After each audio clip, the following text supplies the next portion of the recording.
Question करने में, solve करने में परेशानी नहीं होगी, है ना? तो उसको आपको कर लेना है। अभी हम जो है किरण संहिता का अध्ययन कर रहे हैं और उसमें हमने कूर्मासन देख लिया था, कूर्मासन को किस प्रकार से करते हैं। अगला आसन जो है वो है आपका, आप मेरी स्क्रीन शो हो रही है, आपको दिखाई दे रहा है, आवाज सुनाई दे रही है? जी सर। ओके। तो हमने पिछले 20 आसनों की चर्चा कर ली थी। इसमें जो है 84 लाख आसनों की चर्चा की गई है और 84 लाख आसन में से भी 84 विशिष्ट है और उनमें से भी अति विशिष्ट जो है वो है 32 आसन। तो 32 आसनों को आपको क्रम से याद रखना है और उनकी जो टेक्निक है वो याद रख लेना है और उनसे जो लाभ है उनको याद रखना है। तो आप अपने जो है शॉर्ट नोट्स बनाइए और इस चीज़ को इन जो है इन सभी चर्चा को पूरी याद कर लीजिए, तभी क्वेश्चन आप सॉल्व कर पाएंगे, नहीं तो फिर दिक्कतें होंगी, सॉल्व नहीं हो पाएगा। एक एक क्वेश्चन के लिए आपको पूरी मेहनत लगानी है। तो जो अगला आसन आता है वो है कूर्मासन। तो कूर्मासन में क्या करना है, ये हमने इसकी चर्चा कर ली थी शायद, कि दोनों अंडकोशों के नीचे एड़ियों को व्युत्क्रम से रखना है। व्युत्क्रम मतलब उल्टा, है ना? इस प्रकार से उल्टा रख के और सिर, शरीर तथा ग्रीवा को सीधा करके बैठना है। कूर्म कूर्म का मतलब होता है कछुआ। कछुओं के आकार की स्थिति होती है इस आसन में, इसलिए इसका नाम कूर्मासन है। कोई लाभ इसमें दिया नहीं है, तो इसलिए आपको याद नहीं रखना है। बाकी ये जो आप श्लोक देख रहे हैं, इस स्क्रीन को आप देखेंगे तो ये है आपका गीता का, श्रीमद् भगवत गीता का है, यदा सरक्ते चयम कुर्मो अंगानि सर्वसा। तो ये भी आपको याद कर लेना है। गीता में स्थित प्रज्ञ के अंतर्गत इसकी चर्चा की गई है। ये एक तरफ से प्रत्याहार की स्थिति को दर्शाता है। दूसरा जो आसन है वो है आपका उत्तान कूर्मासन। तो इसमें क्या करना, कुक्कुटासन में दोनों कंधों को दोनों कंधों कुक्कुटासन में कंधों को दोनों हाथों से पकड़कर कछुओं के समान सीधा हो जाना उत्तान कूर्मासन है। ठीक है, तो ये ज्यादा इतना आपको याद नहीं रखना है। मतलब आपको ये होना चाहिए कि कूर्मासन किस प्रकार से होता है, उत्तान कूर्मासन कैसे होता है। तो या तो इस प्रकार से कर लीजिए या इस प्रकार से। मंडूकासन आता है। मंडूकासन में क्या कर, दोनों पांव को पृष्ठ भाग में ले जाकर मिलाएं।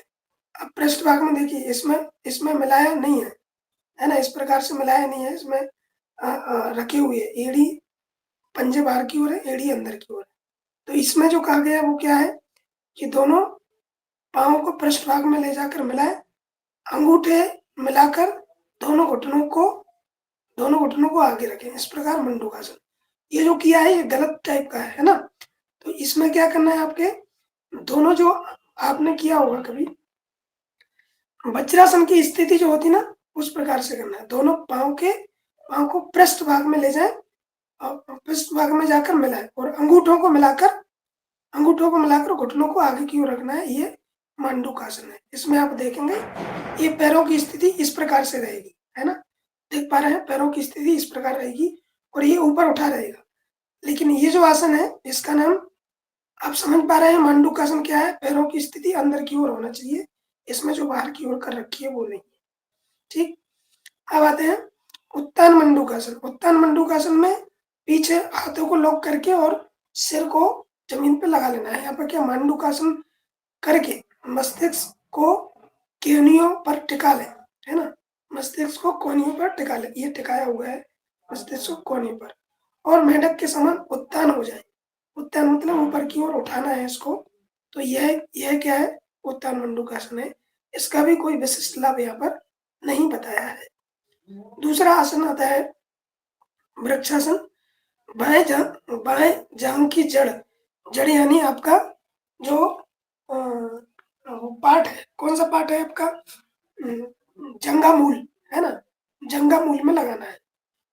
बाएं जंग की जड़ में दाएं पांव रखे और वृक्ष के समान सीधा खड़ा हो जाए, इसे वृक्षासन कहते हैं। इसका भी कोई विशेष लाभ नहीं है, और आपको डिटेल में पढ़ना है, आप योगा ट्रेनर बनना चाहते हैं, उस दृष्टि से पढ़ना है तो पूरा पढ़िए। लेकिन आपको इतना ही याद रखना है कि इसके अनुसार विधि क्या है और लाभ क्या है। अगला आसन गरुड़ासन है, तो गरुड़ासन में भी क्या है, इसी प्रकार से है ना, दोनों जांघों घुटनों से धरती को दबाएं, फिर देह को स्थिर रखें, दोनों घुटनों पर हाथ रखकर बैठ जाए, यह गरुड़ासन है। अब देखिए इसमें स्थिति ऐसे है और ये कुछ बोल रहा है, तो उस प्रकार से आपको ये याद रखना है, क्योंकि आप ये करते हैं लेकिन ये आपको याद रखना है।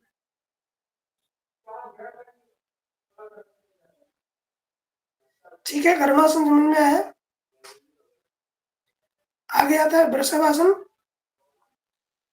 वृषभासन क्या है, दाहिनी एड़ी पर गुदाद्वार को रखें, इसमें ऐसा कुछ चित्र नहीं दिया है। दाहिनी एड़ी पर गुदाद्वार को रखिए, फिर बाई एड़ी को गुदा की बाईं ओर रखिए, तलवों का विपरीत भाग जमीन पर है, यह वृषभासन है।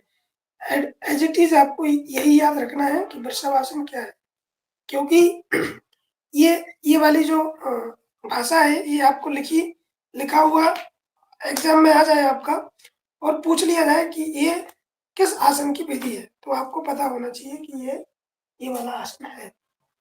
ठीक है, आगे बढ़े। Hello, okay sir. जी सर।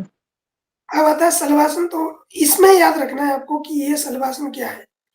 तो इसमें जमीन पर पेट के बल लेट जाना है, मुख जमीन की ओर रहेगा, दोनों हाथों को छाती के बगल में रखना है, हथेलियां जमीन पर अच्छी तरह टिकी हो। इस अवस्था में अपने पैरों को ऊपर की ओर उठाना है, ये दोनों पैरों को ऊपर की ओर उठाना है।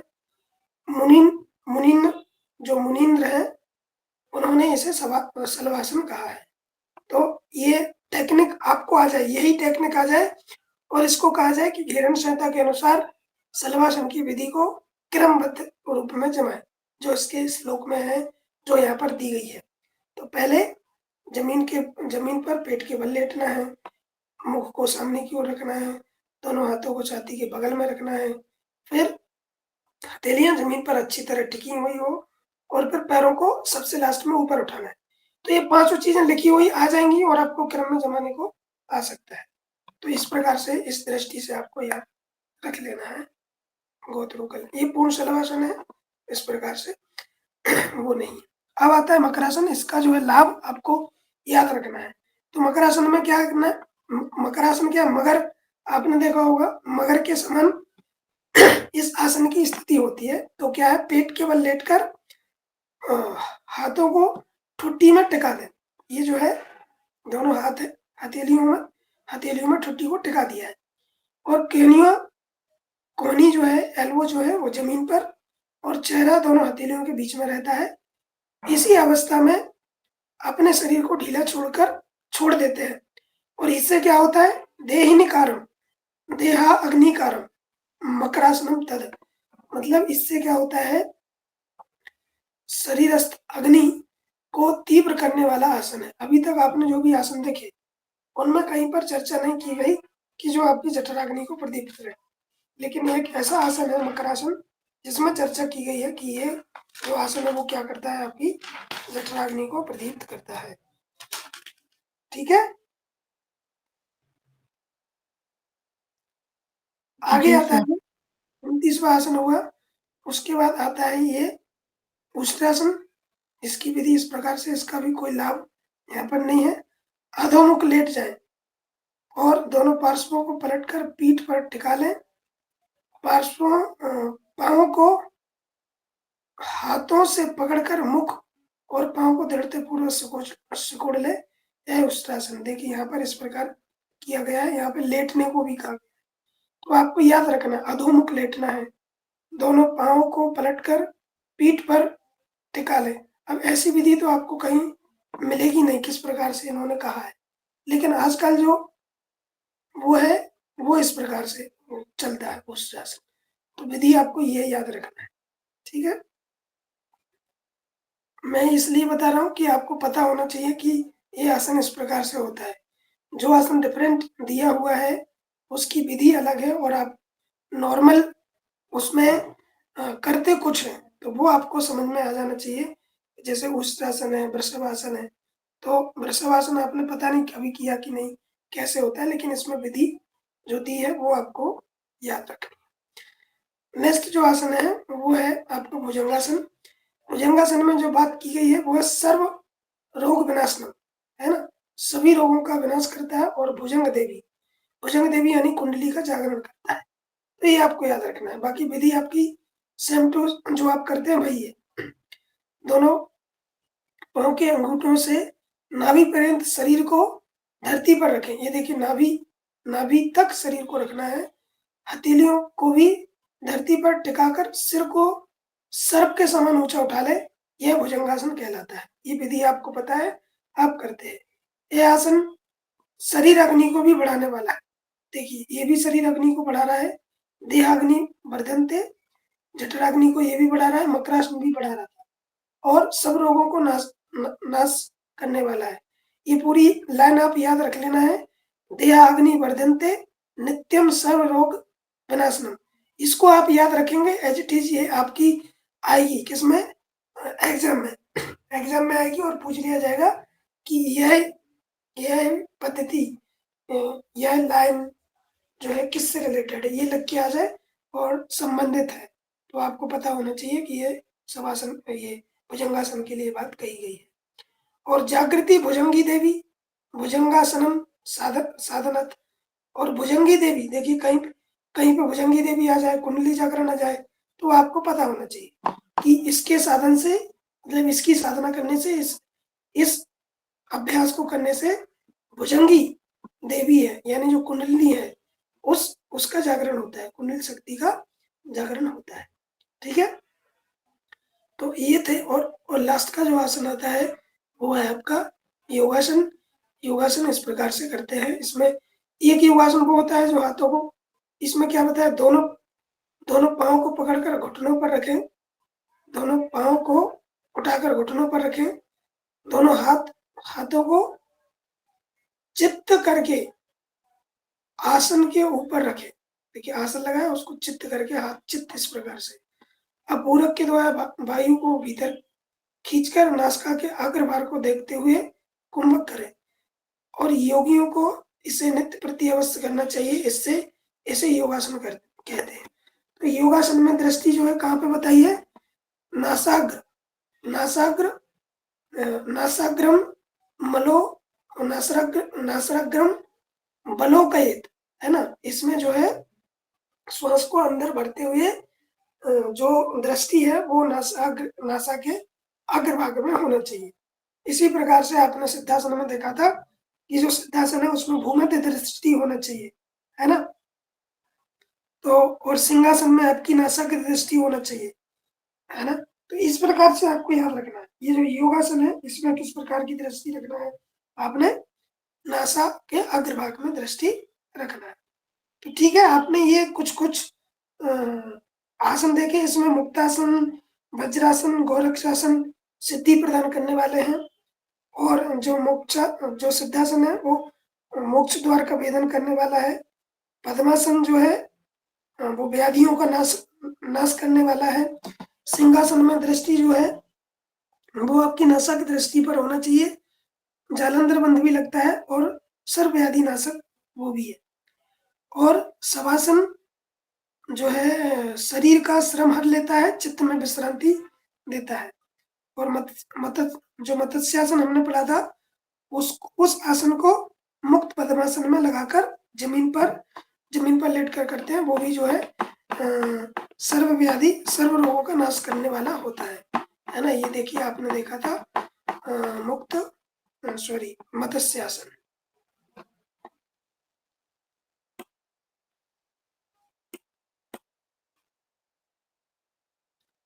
तो आपको याद रखना है मत्स्यासन इस प्रकार से होता है।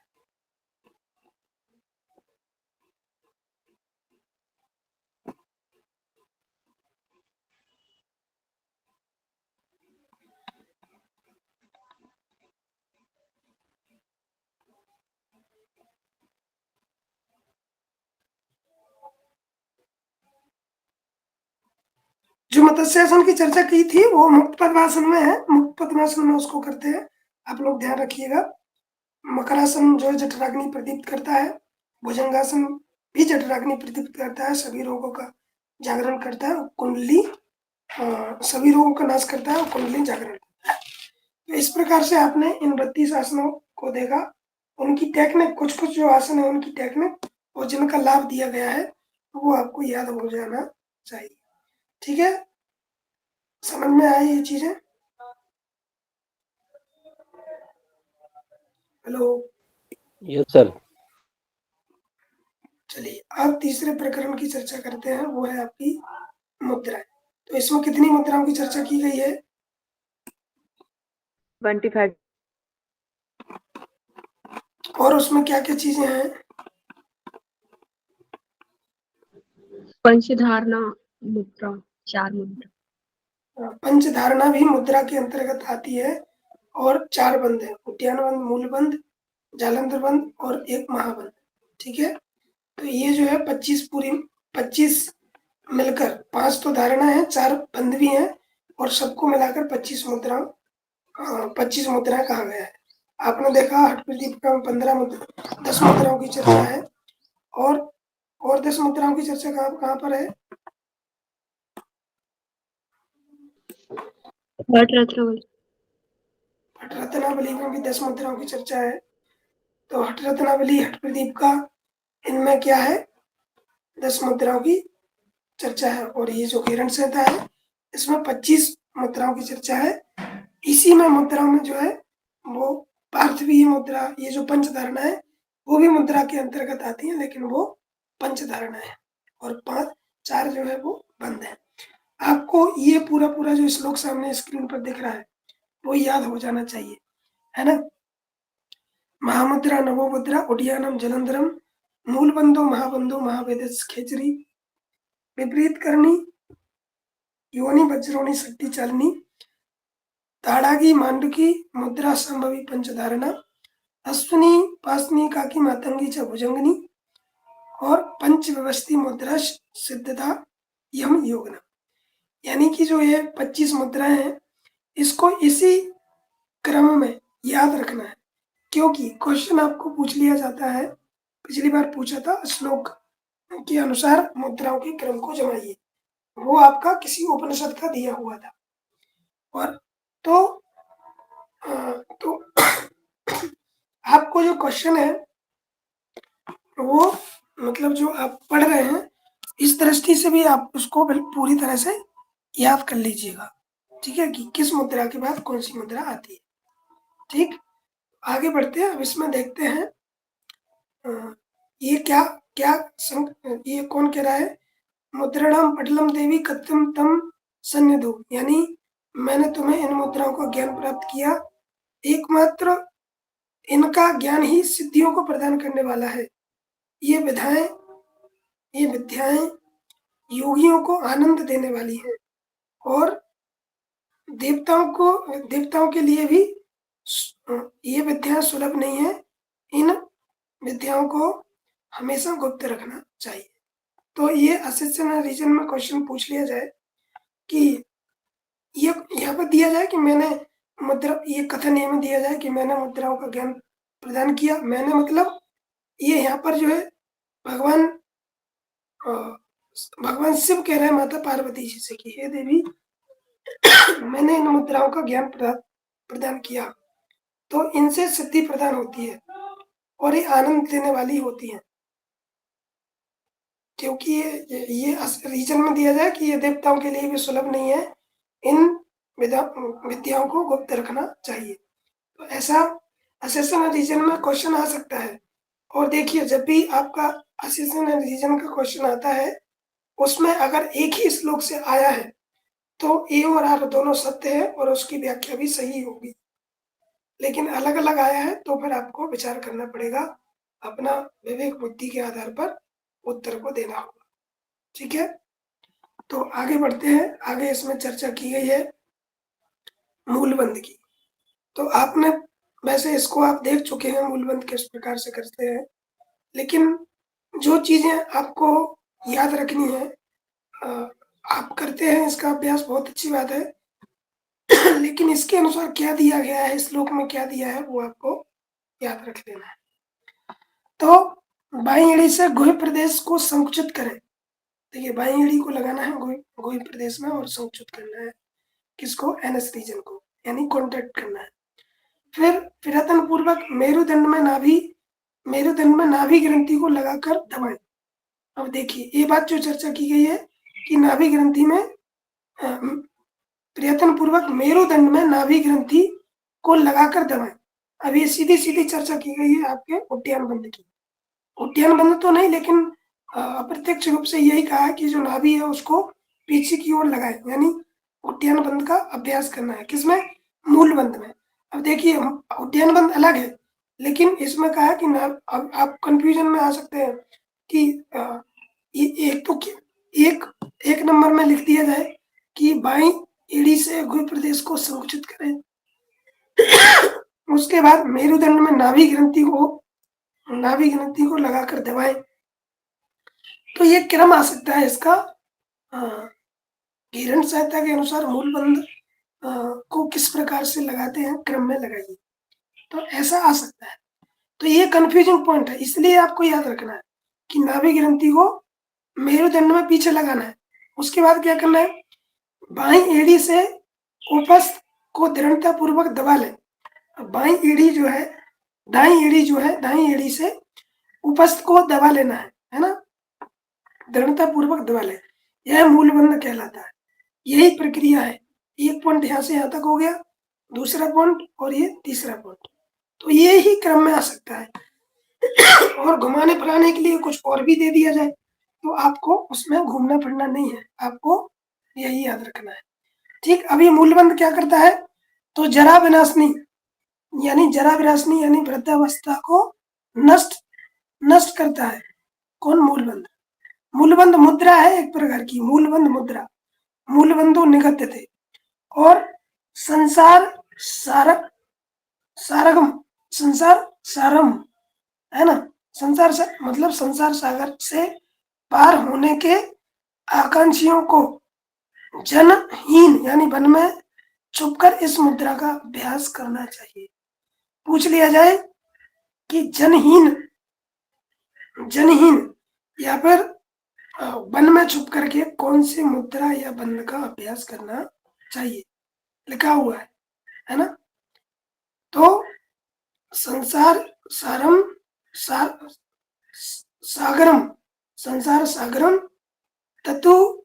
ततुर्मिफिलिस्तम या पुमान, और सुगुप्तो ब्रलो, और इसको क्या रखना चाहिए, गुप्त रखना चाहिए, है ना। भूत्वा मुद्रा में तम संभव से, क्या इसके अभ्यास से मरुत सिद्धि अवश्य होगी। मरुत सिद्धि यानी वायु सिद्धि। भगवान जो हनुमान जी महाराज हैं उनको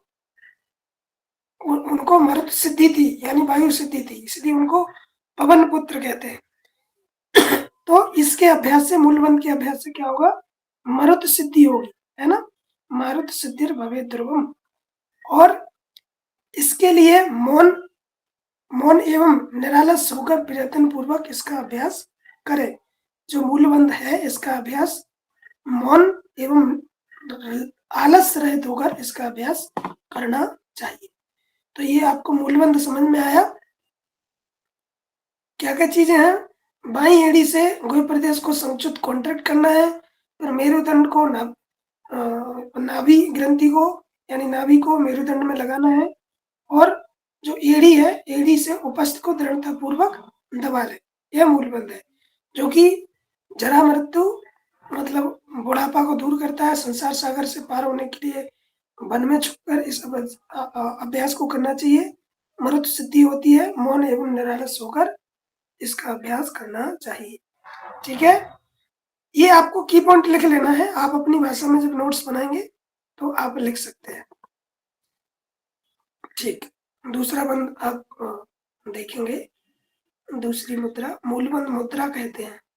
दूसरी वो है आप जालंधर बंद मुद्रा। तो जालंधर बंद में क्या करना है, कंठ का संकुचन करें। कंठ संकोचनम कृत्वा चिंबकम हृदय नियसेत, मतलब कंठ को कंठ को संकोच कर हृदय पर ठुड्डी को रखें। अब देखिए ये जो ठुड्डी है ये तो अभी गर्दन में ही, लेकिन इसको हृदय तक रखना है।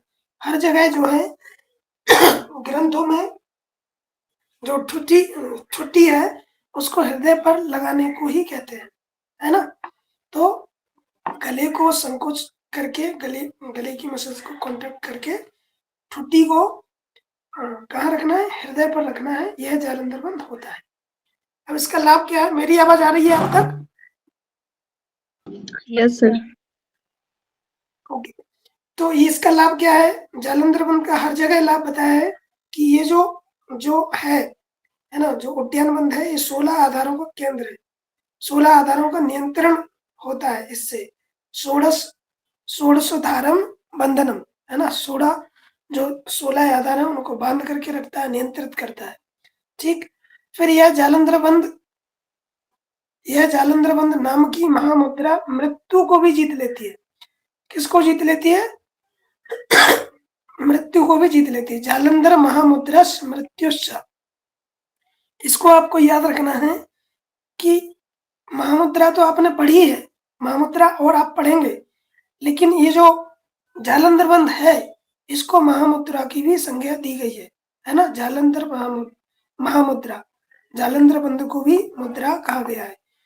चार बंदों में जो महामुद्रा है उसको, चार बंदों में जो मुद्रा है, चार बंदों में महामुद्रा किसको कहते हैं? जालंधर बंद को। 16 आधारों का नियंत्रण है। फिर क्या होता है जालंधर बंद से? जालंधर बंद सिद्धि होने पर योगियों को सिद्धि प्रदान करता है और 6 महीने में तथा 6 महीने अभ्यास करने से ही योगी सिद्धि अवश्य पा लेता है। क्वेश्चन आ जाए, जालंधर बंद करने से योगी कितने दिनों में सिद्धि प्राप्त कर लेता है? 1 माह, 2 माह, 3 माह, 5 माह, 6 माह? तो आपको स्पष्ट होना चाहिए, हर जगह यही लिखा हुआ है, लेकिन थोड़ा थोड़ा सा जो डिफरेंस है वो आपको याद रखना है कि हट प्रदीपिका के अनुसार ये बात कही गई है, गेरन संहिता के अनुसार ये बात कही गई है इस पर्टिकुलर विषय के बारे में, और गेरन संहिता के अनुसार ये बात कही गई।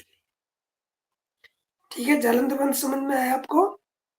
16 आधारों का केंद्र है, नियंत्रण करता है, महामुद्रा भी कहते हैं इसको, योगियों को सिद्धि प्रदान करने वाला है और 6 महीने में सिद्धि हो जाती है। ठीक है, आगे बढ़े। अब नेक्स्ट जो आपका आता है वो है उड्डयन बंद। उड्डयन बंद में क्या कहा गया? नाभि के ऊपर के उदर को पीठ की ओर संभाव में सिकोड़े, मतलब कि जो नाभि ग्रंथि है उसको ऊपर की ओर, पीठ की ओर संभाव में पूरे एक साथ में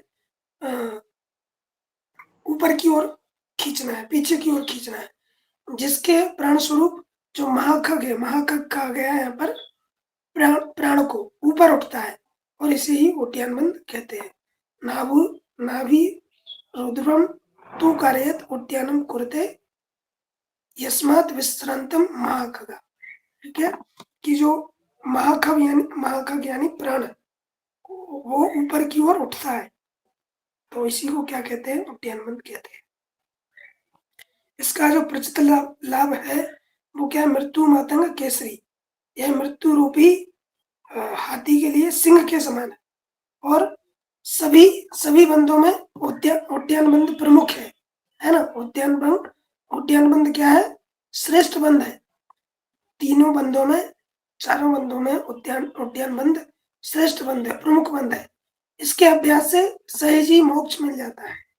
तो याद रखना है आपको कि जो उड्डयन बंद है ये महाखग को ऊपर उठाता है, बंदों में श्रेष्ठ है और मृत्यु मातंग केसरी है, सभी बंदों में श्रेष्ठ है और इसके अभ्यास से मोक्ष सहज ही मिल जाता है। ठीक है, तो ये हुआ, आपने 3 बंद देखे।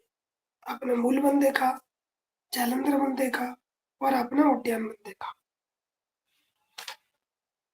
समझ में आया तीनों बंद? Yes sir. Yes sir.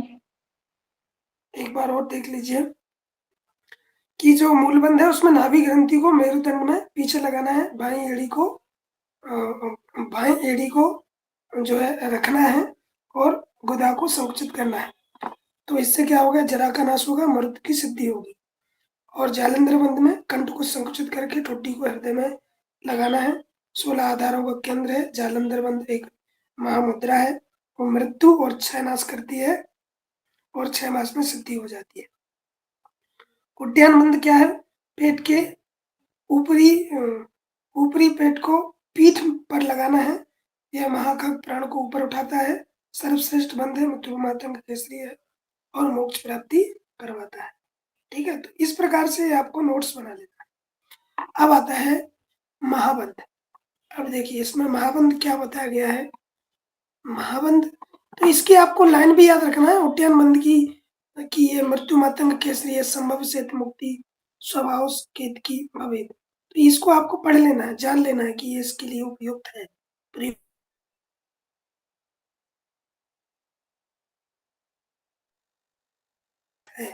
Question में ऐसी भाषा आती है कि दिया रहे गुल्फम संपीड़ के लिए प्रयुक्त है, तो आपको पता होना चाहिए। तो क्या कहा गया है, बाएं पांव की एड़ी से वायुमूल को निरुद्ध करके दाएं पांव से प्रयत्न पूर्वक बाएं एड़ी को दबाएं। सने सने गुहे देश का चालन करें तथा फिर सने सने ही संकुचित करें। जालंधर बंध द्वारा प्राणवायु को धारण करें, इसे महाबंध कहते हैं। अब देखिए इसमें तीनों बंध लगाए हुए हैं, तीनों बंध लगते हैं, लेकिन यहाँ पर क्या बताया गया कि इसमें इसमें वो उसकी चर्चा नहीं की गई है, उद्यान बंध की, लेकिन सने सने हो रहा है धीरे धीरे। जालंधर बंध द्वारा प्राणवायु को धारण करें और इसे महाबंध कहते हैं। तो यह महाबंध सभी मुद्राओं में श्रेष्ठ है, जरा मरण नाशक है। इस बंध के प्रसाद से सभी इच्छाएं पूर्ण होती है। प्रसादस्य बंधस्य साधयत सर्व वांछितम, यानी कि इस महाबंध के अभ्यास से जो है पूरी इच्छाएं पूर्ण होती है। ठीक है, एड़ी से गुदा मूल को निरुद्ध करे, है ना। तो इसकी जो भाषा दी गई है उसको आपको पढ़ लेना है, जान लेना है। समझ में आई ये चीज, नहीं समझ में आई, नहीं आई हो तो फिर से बताने का प्रयास करें।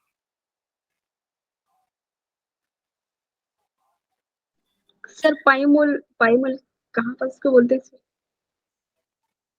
पाई मूल जहाँ से पैर निकलते हैं, पाई मूल एनस रीजन, जी सर। योनि प्रदेश जो होता है ना, वो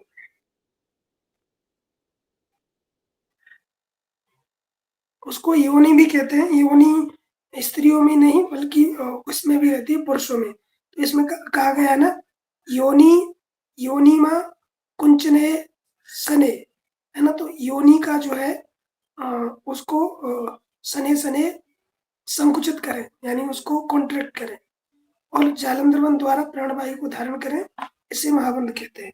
सरल भाषा में यदि करें तो एड़ी से गुदा मूल को निरुद्ध करें, यानी दबाए, है ना, और योनि का आकुंचन करें, और फिर जालंधर बंध द्वारा प्राणवायु का धारण करें। इस प्रकार से आप सरल भाषा में समझ सकते हैं। ये क्या करेगा, जरा मरण का नाश करेगा और सभी इच्छाएं पूर्ण करेगा। ठीक समझ में आया आपको? जी सर। ओके, आगे बढ़ते हैं। अब हम चर्चा करेंगे 5 प्रकार की जो धारणाएं हैं उनकी। और यहाँ से कुछ ये धारणा जो है आपने त्रिशिको ब्राह्मण उपनिषद में और आपके शिव संहिता में और आपके इसमें और बहुत जगह ये धारणाएं मिलती हैं, लेकिन कहीं कहीं पर थोड़ा सा डिफरेंस रहता है। तो वही डिफरेंस से क्वेश्चन पूछ लिया जाता है और वही आपको याद रखना है कि घिरण संहिता में क्या क्या क्या है, और हठ प्रदीप का मतलब नहीं है, लेकिन और जहाँ पर है वहां पर आपको पता होना चाहिए। ठीक, और अच्छा, घिरण संहिता में है, त्रिशिकी ब्राह्मण उपनिषद में है, और आपकी शिव संहिता में भी है, और कहाँ कहाँ पर है पंचधारणा? कोई बताएगा पंचधारणाओं का वर्णन कहाँ कहाँ पर है?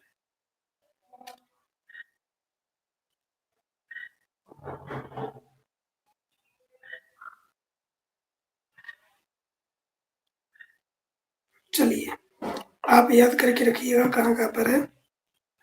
तो ये जो 5 धारणा है, हेलो आवाज आ रही है मेरी? 5 धारणा जो है वो, इनको भी मुद्राएं कहते हैं। देखिए इसमें 16 जो है वो स्पष्ट मुद्रा है, जिनका मुद्रा के रूप में वर्णन है, लेकिन जो 4 हैं वो बंद हैं, और 5 जो है धारणा है, और इनको भी मुद्रा के अंतर्गत रखा गया है। क्वेश्चन पूछ लिया जाए आपसे कि हठ प्रदीप का के सॉरी गीरण संहिता के अंतर्गत कितनी प्रकार की मुद्राओं का वर्णन किया गया है, तो आपको 25 ही मुद्राओं का लगाना है। 25 अगर ऑप्शन में नहीं है तो फिर आपको 16 मुद्राएं लगाना है ना? और दोनों है तो आपको 25 ही मुद्राएं लगानी है, क्योंकि 25 मुद्राओं का वर्णन यहाँ पर है। ठीक, तो ये 5 प्रकार की धारणा है। पहली जो धारणा है वो है पार्थिव धारणा। कौन सी धारणा? पार्थिवी धारणा। इसको इसको कौन सी धारणा कहते हैं? अधोधारणा भी कहते हैं, इसका अन्य नाम है अधोधारणा। और आपको इसको चार्ट बनाना है। पहले लिखिए पृथ्वी धारणा, मतलब पहले डाल लीजिए धारणा, फिर बीज मंत्र, फिर आपका वर्ण, देवता, उस प्रकार से आपको एक चार्ट बना लीजिएगा। मैं अभी लास्ट में दिखाऊंगा अभी चार्ट आपको। तो पृथ्वी धारणा क्या कहती है? पृथ्वी तत्व का वर्ण जो है वो क्या है? हर ताल, हर ताल के समान है, यानी हरा जो वर्ण है, और लम इसका बीज मंत्र है, और वर्ग आकार का है, और ब्रह्म इसका देवता है। ठीक है, इसको योग बल से प्रकट कर हृदय मध्य में धारण करें, है ना? हृदय मध्य में इसको ध्यान करना है, धारण करना है, और इसका 5 घटी पर्यंत प्राण का निरोध यानी कुंभक करें। 5 घटी, एक घटी होता है 24 मिनट, 5 घटी होता है 120 मिनट, और 120 मिनट हो जाते हैं 2 घंटा। ठीक है, याद रखिएगा इसको। तो पूछ लिया जाए कि हिरण्य संहिता के अनुसार कितने मिनट धारणा करने को कहा है, तो 5 घटी तक करना है। सभी प्रकार की धारणाओं को 5 घटी यानी आपको 120 मिनट या 2 घंटे, इस प्रकार से आपको याद कर लेना है। आप सभी लोग सुन रहे हैं मेरे को? Yes sir. ओके, तो ये 5 घटी समझ में आ गया। 5 घटी यानी 120 मिनट या 2 घंटे कुंभक करना है। यह जो पार्थिवी यानी पृथ्वी पार्थिवी मुद्रा अथवा अधोधारणा मुद्रा कहलाती है। इसको पार्थिवी मुद्रा भी कहते हैं, पार्थिवी धारणा भी कहते हैं, अधोधारणा भी कहते हैं। अधो मतलब नीचे की ओर, है ना? ये आप देखेंगे तो ये सबसे नीचे स्थित है। आप जब चक्रों का अध्ययन भी किया होगा तो जो मूलाधार चक्र है वो पृथ्वी तत्व, और इसका गुण इससे मिलता है, तो अधोधारणा कहलाती है। इसके सिद्ध होने पर साधक पृथ्वी को विजय प्राप्त करने वाला होता है, और सिद्धि प्राप्त होगी तो क्या होगा? पृथ्वी पर विजय प्राप्त कर लेगा। इस पृथ्वी धारणा को करने वाला साधक मृत्युंजय मृत्यु को भी जय कर लेता है, मृत्यु को भी जीत लेता है, और सिद्धि होकर पृथ्वी में विचरण करता है। पृथ्वी पर विजय प्राप्त हो जाएगी, मृत्युंजय हो जाएगा, है ना? पृथ्वी सिद्ध होकर पृथ्वी पर विचरण करेगा, क्योंकि पृथ्वी धारणा है, तो पृथ्वी धारणा को सिद्ध करेगा तो पृथ्वी पर विचरण करेगा। तो ये मुद्रा, ये समझ में आई आपको? पार्थिवी धारणा या पार्थिवी मुद्रा या अधोधारणा। आगे बढ़े। Yes sir. अगली जो है वो है आवांशी मुद्रा। आवांशी धारणा या आवांशी मुद्रा। तो इसमें क्या क्या है? इसका जो वर्ण है शंख, चंद्र या कुंद के समान शुभ्र वर्ण का होता है ना, जल होता है। इसका बीज मंत्र जो है वो बकार है या बम है। पहले ला था, लकार था, अब बकार बम है ना। इसका जो देवता है वो विष्णु है। पृथ्वी पार्थिवी धारणा का जो देवता था वो क्या था, कोई बताएगा? ब्रह्म था सर उनका, इसका ब्रह्मा। विष्णु। हाँ, इसका इसी सीक्वेंस से आपको याद रखना है।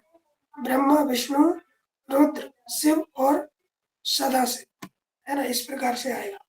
तो और बीज मंत्र क्या है आपका, इसमें बकार है, उसमें लकार था, तो इसका देवता विष्णु है।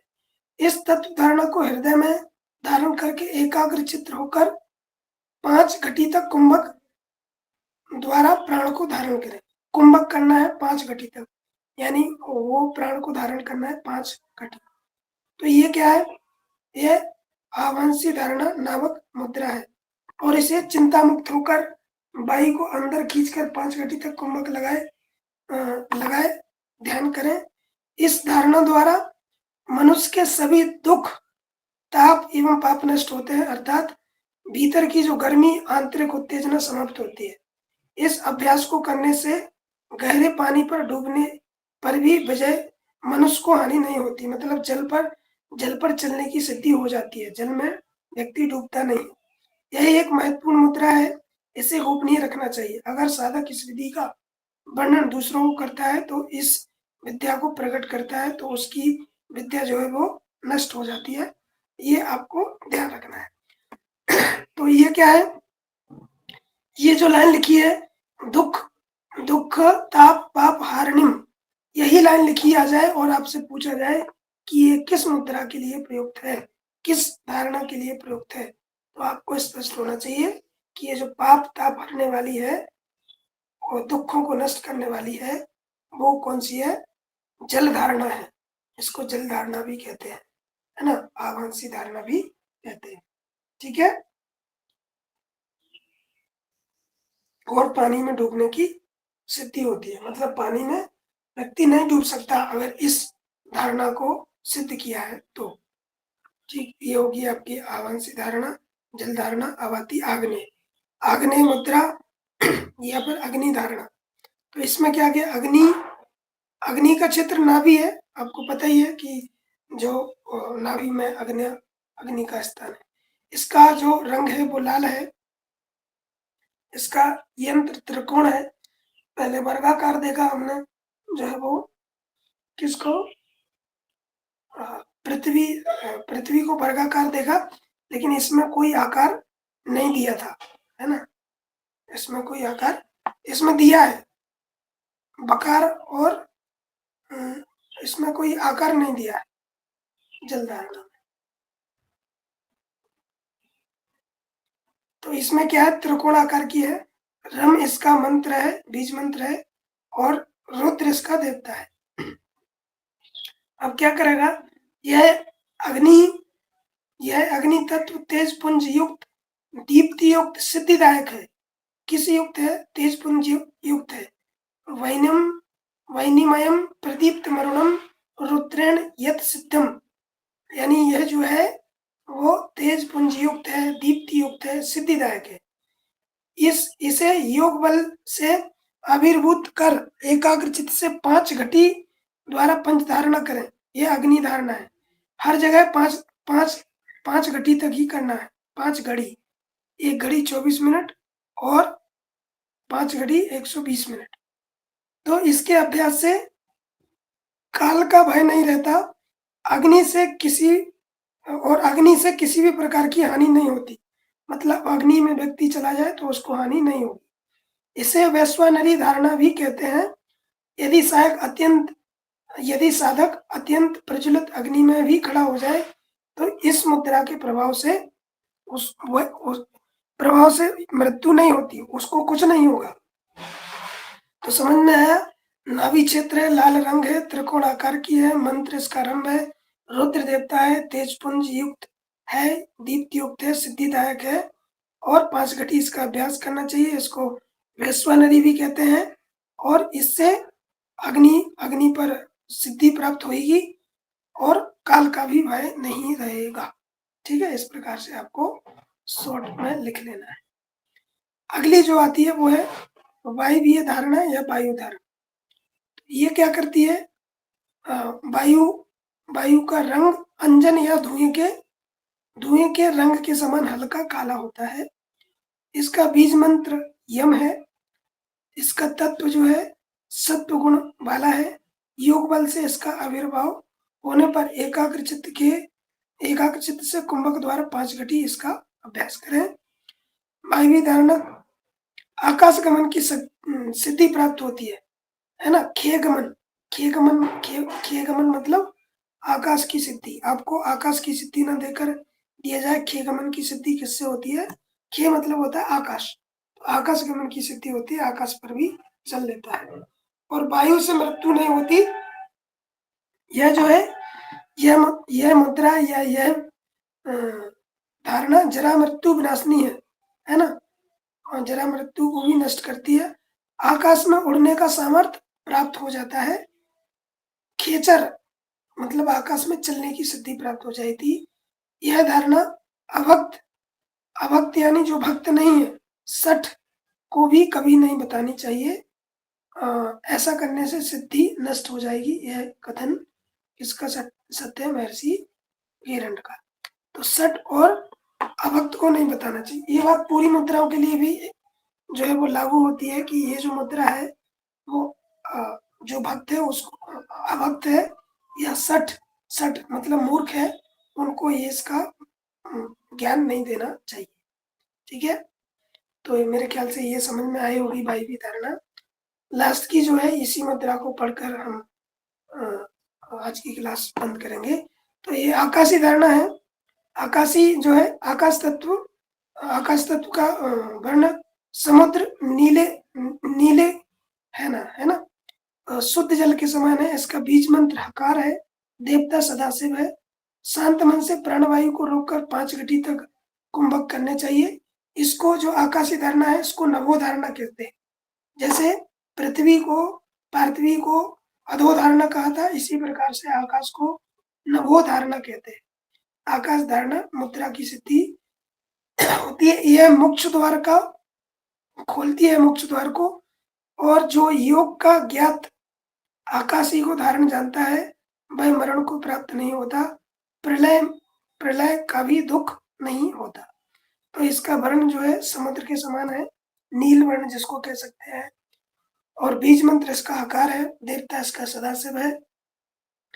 और नवो धारणा इसको कहते हैं, मोक्ष की सिद्धि कर मोक्ष का द्वार खोलता है। और योग ज्ञात आकाशी को धारण करता है, मतलब आकाश में आकाशी धारणम है ना। योग का ज्ञाता आकाशी धारणा को जानता है, वह मरण को प्राप्त नहीं होता, मतलब मैं मरता नहीं। तो इस प्रकार से आपने ये 5 प्रकार की मुद्राएं देखी। अब देखिए एक प्रकार से ये जो दिया गया है पंच धारणा, पंच तत्व, उसमें क्या क्या है, वर्ण क्या है, बीज मंत्र क्या है, सिद्धियां प्राप्त क्या होती है और उसके देवता क्या है, ये चार्ट आपको बना लेना है। तो पार्थिवी धारणा है जिसको पृथ्वी अधो धारणा भी कहते हैं। तत्व है आपका पृथ्वी तत्व, और ये जो वर्ण है वो हरित वर्ण है। और बीज मंत्र लंब है। मृत्यु विजय होती है, मृत्यु सिद्धि होती है, मृत्यु विजय, और इसका देवता ब्रह्म है। आवांशी या जल धारणा, इसमें तत्व जल है, शुभ्र वर्ण है, बम इसका मंत्र है, पानी में तैरता है, विष्णु इसका देवता है। अग्नि लाल वर्ण है इसका, रम बीज मंत्र है, अग्नि नहीं जलाती इसको, रुद्र इसका देवता है। वायवी इसको वायु धारणा भी कहते हैं। और ये धूम्र वर्ण है, इसमें यम इसका मंत्र है, आकाश गमन की सिद्धि होती है। और शिव इसका देवता है। आकाशीय धारणा इसको नवो धारणा भी कहते हैं। आकाश इसका तत्व है, नील वर्ण है, हम इसका मंत्र है, मोक्ष द्वार का भेदन करता है और सदाशिव इसके देवता है। तो ये चीज आपको समझ में आई होगी। ये पांच जो धारणाएं थी उसका ओवरव्यू था। इसको पार्थिव जो धारणा है इसको अधो धारणा कहते हैं, आकाशीय धारणा को नभो धारणा कहते हैं। ठीक है, तो ये चार्ट आप अपने रफ कॉपी पर बनाइए, बार बार इसको याद कीजिए। और ये जो पांचों जो धारणाएं हैं, इसका अभ्यास 5 घटी तक करना है आपको। 5 घटी यानी 120 मिनट, 120 मिनट यानी 2 घंटे। और यही थी आज की आपकी क्लास। तो मेरे ख्याल से ये आपको 5 धारणाएं और 4 जो है वो मुद्रा बंध, 4 मुद्रा, ये समझ में आया होगा। ठीक है, तो अब किसी को इसमें कुछ क्वेरी है तो आप पूछ लीजिए, नहीं तो फिर स्टॉप करते हैं।